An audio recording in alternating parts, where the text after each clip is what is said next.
My name's Annette Steele. I'm the CEO of the Orange Lauk. I've been in this position now for 4.5 years. Orange was a resettlement zone in the 70s, and so people resettled here for education, housing, employment. When I started 4 years ago, it was me. And like a lot of Lauks, you have a CEO and an admin part-time if you're lucky. Now I have 36 staff on board. We have our Ability Links program, which is for any Aboriginal person who has a disability, undiagnosed or diagnosed. Our Biodiversity Fund, which is a government-funded initiative around regeneration of vegetation of land. Our Yugaway Motel, which is in DA stage with Orange City Council. And the Going Home, Staying Home package for the Bathurst area, for adults and families, for people who are homeless or at risk of homelessness. Yugaway is one of my passions. Is when I first came on board and we looked at our community land and business plan and how we can build economic sustainability and capacity within our community.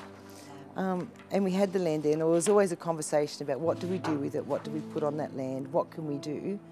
And through the community we decided that a motel would be our best option. To me, the employment sector is what's going to actually build our community.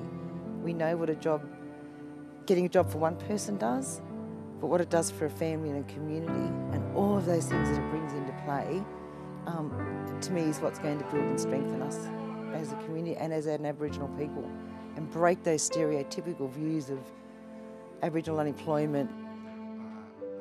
Biodiversity program, it's funded by the federal government, and we're in partnerships with local land services, National Parks and Wildlife. They came on board to assist us to put this plan together, and what it focused on was bringing back country. It was a way for our community to go back and rebuild on the community and the country that had been used for over-farmed, noxious weeds, pests.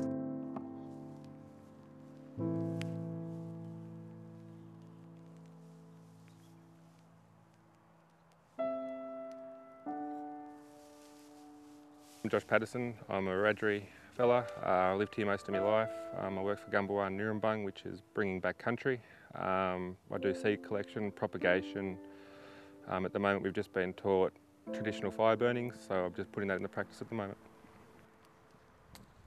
So what we're doing now, mate, we're just doing what they call a traditional burn. So what we're going to do is, you see all the high grass areas around. What we want to do is get these killed parts, what they call killed parts. You want to burn these. So what it does, it starts the new cycle for new growth, and the new growth will give our plants and animals a new food for the animals. We burn with what they call a green spike, and this gives us our breaks and stops it from spreading. This is the Shadforth property. This has been owned by the Land Council for about, last 20-25 years. There's been a few attempts to clean it up, but really the best progress has been made here in the last 2 years, where the Gumbawa and Nurrumbung teams come on, led by Neil and Uncle Pat. But just to get out into the bush and places like this, absolutely wonderful. We get around and we, on the process of collecting trees, or collecting the seed and planting the trees, we see a lot of scar trees and stuff like that, a lot of Aboriginal artefacts laying around. So it's just good to get out in the country and to be able to walk on places where, there's been not really anyone being allowed to onto the properties around here in the last few hundred years, so that's really good, yeah. We've come this far now. We know the commercial side of things are very important. The educational training sides are also important.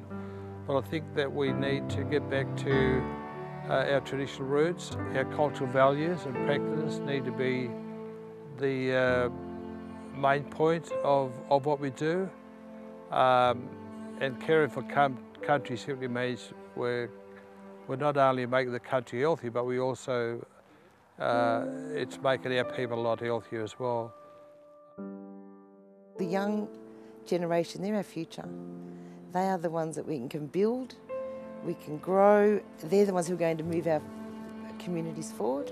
and they're the ones who would do what we do and then move forward and build it bigger and better. We're taking from what our elders did 20, 30 years ago, and we're stepping up, and now we're hoping leaving something for our kids to step up over and carry it further.